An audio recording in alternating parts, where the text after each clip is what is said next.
Okay, you guys are watching Underrated Ground. I have with me Rachel and Ray. We're going to be talking to you guys about music. All right, so what's this revival genre that's really swept the nation by storm in the past couple years? Usually really emotionally charged, gets you right in the feels, and pretty poetically fueled. Although emotionally rich, it's really lively. First band we have for you guys tonight, it's pretty safe to say their band name is probably a New Found Glory reference, considering it is a song from Sticks and Stones by New Found Glory, and it's also the title of the New Found Glory documentary. So right now we got the story so far, Empty Space from What You Don't See.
All right, so they've had tremendous success in the passing years.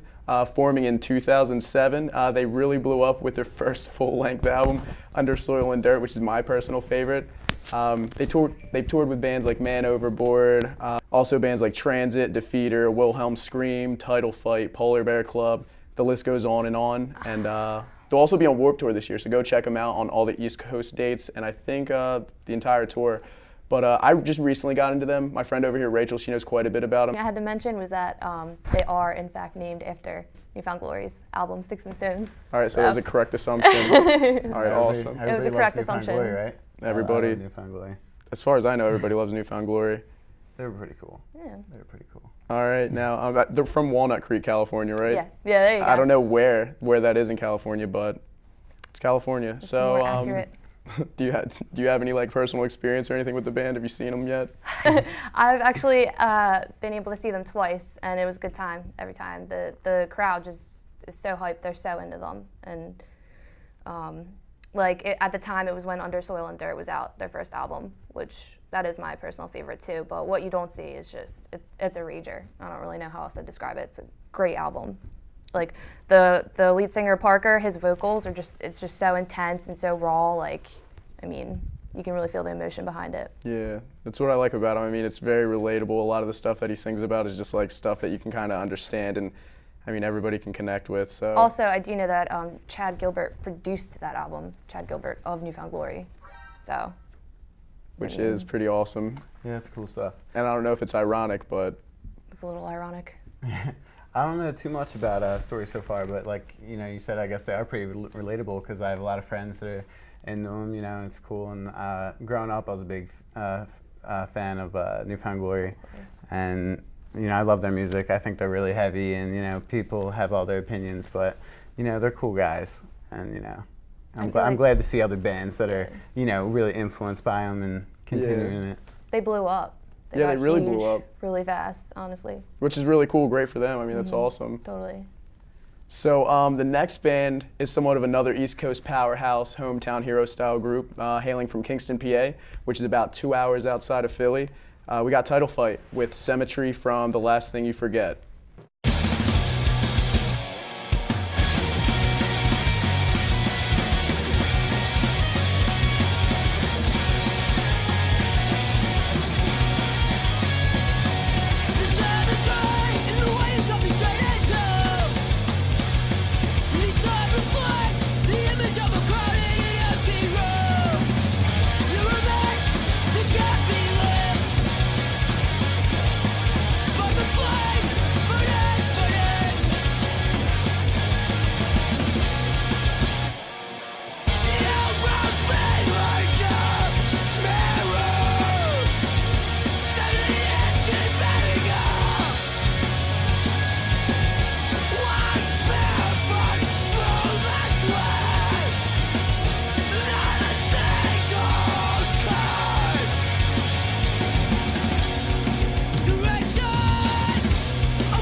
Okay, so they actually got their name while looking through a couple of old TV guides in an attic. One of the covers just read Title Fight, and I think it was Jamie. He just liked it, and he named his band Title Fight. So now they've actually been called the child of Lifetime and Saves the Day, which I know Ray. Yeah, where did you hear this from? So many people say that. Really? Yeah. I mean, I guess no. I mean, I don't disagree with it. I do. think I don't disagree with it. I think they're really heavy. Like they have the angst in their guitars, like Saves the Day and Lifetime. It's really heavy, but they're totally on that emotional stuff. Yeah, and they're both singing from about Jersey. feelings. Like, come on. Lifetime, Saves the Day, both from Jersey. That's another comparison that I could see other people, Another bunch of other from the East same Coast. state. Yep. Like, come on. If you don't know those bands, I definitely recommend checking out Lifetime. Hello Bastards or Jersey's Best Dancers, both great albums. I'm not a huge fan of Saves the Day, which everybody kind of scoffs at me about. So what do you guys have to say about Saves the Day really quick? Say what you are. I can't say anything about Saves the Day really quick because they're my favorite band of all time ever. And I think Chris Conley, the lead singer, is like an infallible genius songwriter. I think he's amazing. But in recent years, I've been more about Lifetime, and they're a little bit more subtle. And I feel like Chris You just Conley's. saw them this past summer, didn't you? Yeah. Yeah. I was there. Yeah. That was good times. That's awesome. That is awesome, guys. I saw them last year at This Is Hardcore Festival in Philly at the Electric Factory, and I was kind of over it. Yeah. I don't know. Seen them so many times. It was great at first when they first came out, but now they're kind of. As long as they keep enough energy to keep up the stage diving. That's big, good. That's all that big fan of matters. stage diving. Yeah. If you have that going for your band. They're actually on a European tour right now in Russia, which is awesome for them, but unfortunate for us over here in the States. And each member has gone on record saying that they like a lot of different styles of music. They're influenced by a lot of stuff. But Jamie, the guitarist and lead singer, has actually said that he listens to a lot of Jawbreaker and Brand New. Yeah. Huge Brand New fan right here. And some of the other guys have mentioned Seaweed, Smoking Pope, Sam I Am, Movie Life. That's just to name a few. And they actually started playing when they were like 13 or 14 years old, Yeah. back when they used to like skateboard and listen to Blink-182 and the It Descendants and sounds stuff. like it. Their band is extremely tight. Yeah.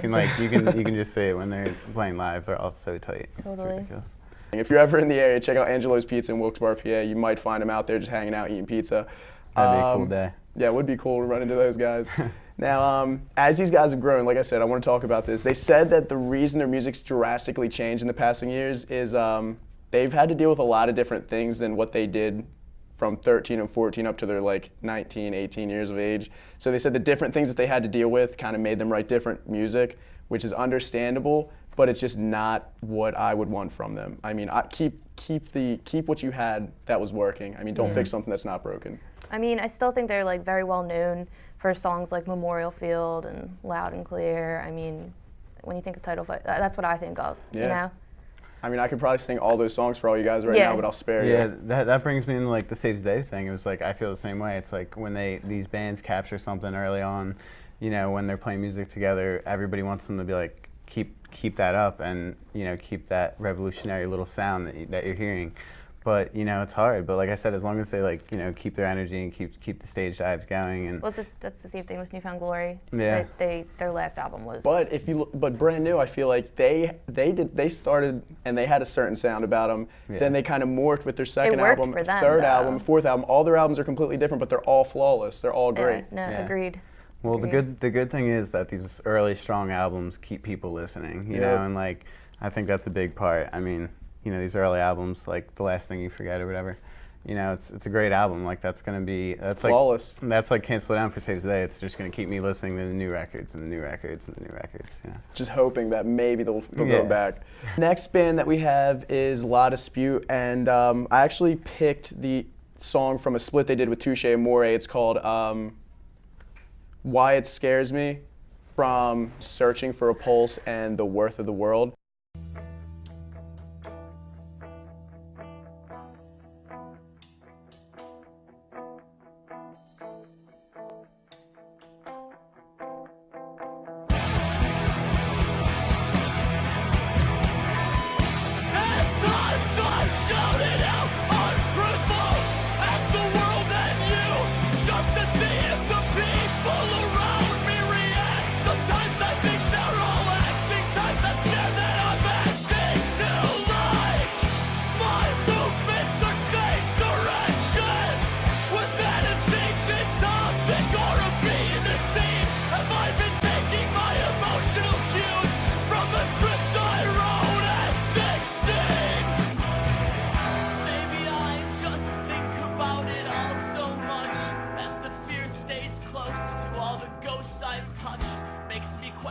Was it love or just lust? Caked in blood or old rust? I don't know. Don't we remember all the moments we remember the best? Framed in poems and in pictures, sang aloud in refrains. Does this cycle of pain and disdain for the past not work exactly the same? Maybe it's just as much about what comes our way as it is how we react. Just as much about the things that we've still got as it is about the things we lack. I know we won't always keep around those we feel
All right, so that was from the Touche Amore La Dispute split, but I want to talk about the album Somewhere at the Bottom of the River Between Altair and Vega, or no, Somewhere at the Bottom of the River Between Vega and Altair. It's a long album name. I don't know why they'd pick that. I can tell you why. Why? Supposedly, it's based off of an Asian folk tale, That's, as is the story behind the album. that is awesome. Yeah, A lot of- supposedly. A lot of their music is actually based off things that the lead singer Jordan Dreyer reads. Like there's a book called Still Life with Woodpecker by Tom Robbins. My favorite author. Because of them, I looked into him, which is kind of cool. Little something. That's awesome. Yeah. That's So, awesome. but yeah, between. Speaking of Jordan, Let's see what you got to say about Jordan. he's the man's a genius. He is. He's I a don't great really writer. know what else to say about him. He is. He is. He's a great writer. Just pure genius. Definitely not enough respect.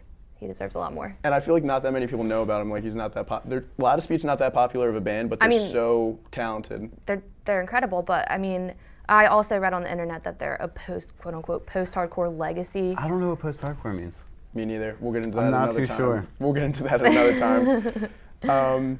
So that was pretty much the soundtrack for my summer 2012. That whole album, At the Bottom of the River, but it's really great. And Jordan Dreyer's writing style, like I said, comes from books that he's reading, and because of these guys, I discovered Tom Robbins, which is a really great author. Check him out if you haven't heard of him. He's got a really weird writing style, but I digress.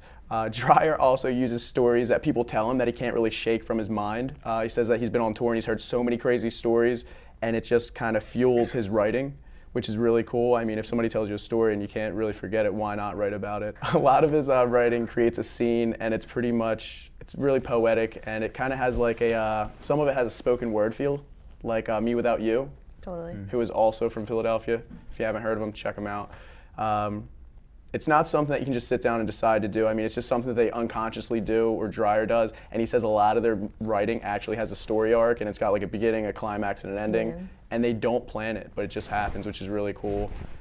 And I was watching an interview with these guys a few weeks ago, and they said that they listen to bands like At the Drive-In, Bell and Sebastian, Camera Obscura. These are all great bands. Yeah, also all great bands. And they say that whenever the weather's dreary, they try not to listen to depressing music because it puts them in a weird place. Weird. They put out some of the most depressing music. Yeah, but they're really happy guys, which is kind of weird. I guess That they is have a good ironic. outlet. Yeah, They have a good so outlet. ironic. That's definitely one of the best shows I've ever been to. Was at the Barbary in Philly, and I mean there was not a lot of people there at all. And that But place is the- small, so it's really personal. Yeah, but we were all up front, and we knew all the words, and he was just his sweat was like pouring off on us, and it was just so emotional, and it was awesome because there was not that many people there, and they played a lot of songs off of that album. I'm a fan of the spoken word feel. Like, Yeah. You know, like, I mean, like, kind of when you said like At the Drive-In and everything, it's like, you know, not so much spoken word feel, but like. Me know, Without You. It kind of makes sense. I can like, you know, put it together a little bit. Yeah. It's cool.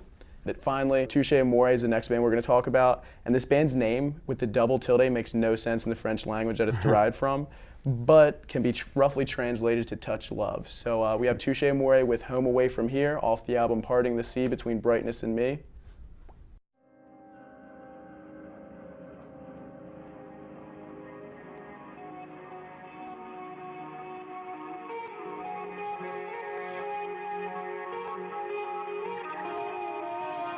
I'm coming to terms that I'm not concerned with letting my feet from moving onward. I'm growing older, but I can't get over the need of colder skin when I know that home is warmer. It's just I have this problem where I want to be everywhere I'm not. But I'm thankful for what I've got. A room and a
All right, so Jeremy Boehm, the lead singer, has actually said that there's absolutely no meaning behind their name. It's just something that he came up with when he was younger and he kind of liked the flow.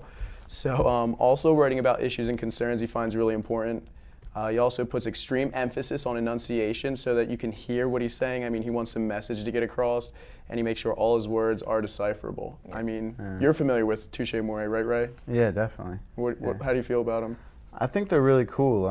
I really like their lyrics. You know, like he's really real. Like sometimes, you know, life is absolutely horrible, but in the same song he'll tell you why it's not. You know, and like I feel like he's almost reading from like a journal of his or something. I've heard yeah, that. that's pretty accurate. That So sounds like something that emotional. yeah.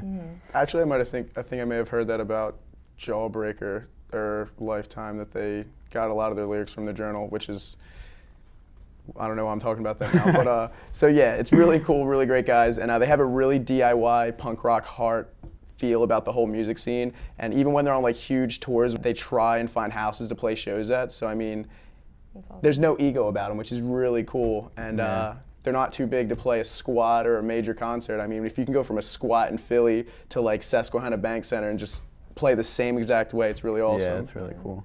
Yeah, they're a cool band, man. I remember like Femi sent me like one of their videos one time when he was real down, and I can't remember what song it was, but like the lyrics were great, and it was like you know, I have a love-hate relationship with the city I'm in, Yep. you know, and like that's what I'm talking about, like where it's like, yeah, I can love something, I can hate it at the same time, you know, and then like towards the end of the song, he's like, you know, like if life's not hard, like what's the point, you know? It's like Yep.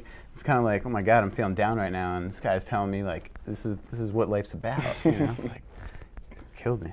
I kind of think that Touche Amore is a lot like La Dispute, though. That's my only thing, because I feel like they're really similar. Well, vocally, Well, they did at that. least. Did they do that? They, split? I know they did the split Yeah. together and all, but I feel like they're like kind of, I don't know. Well, they're actually really good friends. I mean, They're just so similar. Yeah, I they're- prefer La Dispute, though. I don't know what it is. See, I prefer Touche more. Yeah. Honestly, I think it's because you got more hardcore in your blood. a little bit darker. I feel like maybe not. I guess it's arguable, but Yeah. like, I I think feel like it's they're a just little darker. opinion-based. Yeah. Nah, they are a little darker. Heavier. And another great thing about these guys is they're pro download. I mean, they actually leak their own music That's so sometimes. cool. Because the way they see it, That's if crazy. somebody downloads the album and they like what they hear, there's kids out there that collect vinyl. So they're gonna buy the vinyls, the limited pressings of like the blue, the pink, the yellow, Yeah. whatever color they have, and they'll go to their shows, they'll buy merch, and that's where they make their money. I mean, bands don't make Yeah. money off CD sales anymore. I mean, That's true. get real, it's 2013, you buy CDs. I Get still with buy the- Get with the CDs. times. Yeah, I right. totally, Get with the times, Rachel. I totally still buy CDs. I pre-ordered the Story So Far CD. Really? Yeah, it was $11 online. I mean, That's I what- like that's to what have real the fans do, pamphlet actually. still. We- Yeah, like it makes Yeah. me feel Real like fans buy CDs. I feel like. that's how I feel, honestly. Yeah. Well, like, I mean, I buy vinyl. Like, Boards of Canada. I used to I collect forgot. vinyl, That's but a real fan is the Yeah. vinyl, and then I'm the over real that. fan is the CD. Dude, Touche Amore and Title Fight just released a 7-inch split. I Yeah. bought on vinyl. Record about store day that. release. It was I'm really gonna have sweet. to come over and listen to that. It's sick, dude. Probably, like, after It's this. really awesome. Yeah. But yeah, so they're all about playing pranks too. Like they're talking about one time they were on tour and with Converge, another really sick band. Yeah. But they thought it'd be a good idea to actually run out on stage in their underwear and try and embarrass them. Oh man. Not realizing that Converge is like really hardcore, I guess. And they just stopped playing, just ripped the underwear off of them on stage in front of thousands of people. So That's awesome. That's the best way I could have seen that. yeah, right. happen. Pretty embarrassing for those guys, I'm sure. Do you know about any of these bands? Like, I know that La Dispute is on tour in Australia currently. Yeah, but none of these guys are coming local I except think for, Title Fight's on a European tour right now too. Is that Yeah. right? Mm-hmm. and the Story So Far is going to be on tour with Over the summer, Yeah, with Warped Tour. Warped Tour, along So- with the Wonder Years. Yeah, a lot of cool Dope. people are going to be on Warped Tour this year. So I want to see Title Fight really bad, but I'll have to wait my turn. Now, Touche Amore and all those guys are really good friends with Jeff Rickley, who, ironically enough, is from New Thursday. Jersey. And Thursday and New Jersey. So he's been in bands like Thursday, United Nations, which is a side project with Glassjaw's Daryl Palumbo.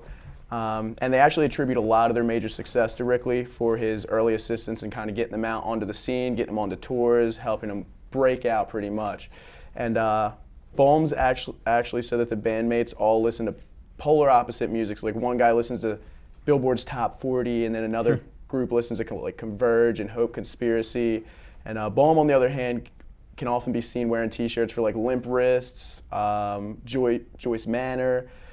Joyce Manor's a great band that we didn't bring up. Yeah, Joyce Manor's really cool. They're awesome. They are sweet, great pop punk, like melodic hardcore. Maybe that's what what post hardcore is. like Joyce Manor. Yeah, is that post? I don't know. Dude, I don't know what post-hardcore is. Yeah. I think it's opinion based. It's just honestly. it's a marketing scheme. All It genre really is a is. marketing It scheme. I really saw is. Joyce Manor open up for Despericitos though, and it was amazing. Oh, you went to that show? Yeah, it was great. It was Lucky. great. But Despericitos is totally like indie rock. Like I guess they're not that indie. They're kind of heavy. But I don't know. I guess I didn't know what genre it was, so maybe it's post-hardcore. So Bohm says that when he was a kid, he was really into metal bands, and that's what really got him into hardcore music. Because going to see bands like Sepultura and like Metallica, there was also the hardcore bands that'd be on the bill too, like Earth Crisis, Snapcase, Visions of Disorder, and I mean all this music's really good. And we actually have a live performance for you. We'll let you guys check out. But if you like what you heard today, you like some of the bands, maybe you haven't heard of them all. Here's a few more honorable mentions you guys should check out. Polar Bear Club, Make, Do, and Mend, Verse, Ceremony, Such Gold, Sea Haven, Living with Lions, Crucial Dudes, local guys, Ray They're knows the awesome. drummer. They're awesome. Hopefully Love Aspiga Crucial plays Dudes. my house this summer. But the Menzingers, Misser, Tiger's Jaw, Balance and Composure. I mean, there's a million other bands I could name all for you, but we don't have that much time. So if you want to check out more similar artists, you can visit our Facebook page, facebook.com/underratedground, and that's with 2 R's, so it's UNDERRATED, ground. I mean, you all know how to spell ground. So thanks, guys. Hope to see you next week. We got plenty of stuff for you. All right, so we have Mark and Eric from How High the Moon playing with their side project called Downstairs Bedroom. It's an acoustic side project. If you like what you see, like what you hear, check them out on Bandcamp, check them out on Facebook, buy their merch, support what you like, and here you go. What's up? I'm Eric, And I'm Mark. and we are Downstairs Bedroom.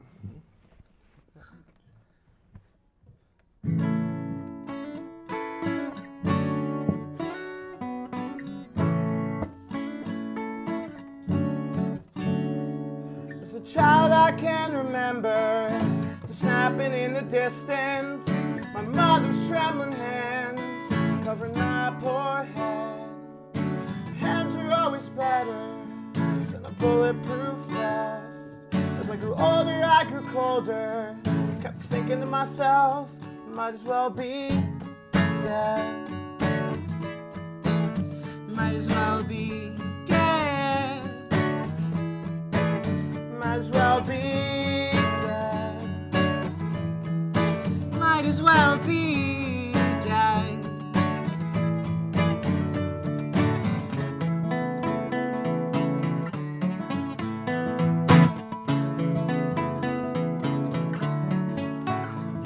I was put where I was put, cause everything happens for a reason. I shook when I shook, will make me a better man. The bullet came, whistling through my window. This life reminded me to live it while I can. For soon it will all be gone. For soon it will all be gone. For soon it will all be gone. Before soon it will all be gone. You can make these last as long as you want it. You can make the answers in your head as long as you want it.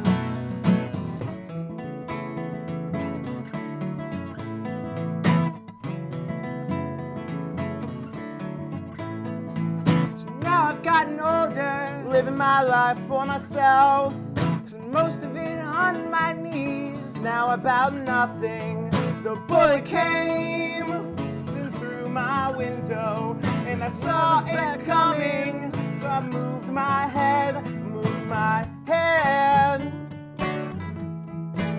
I moved my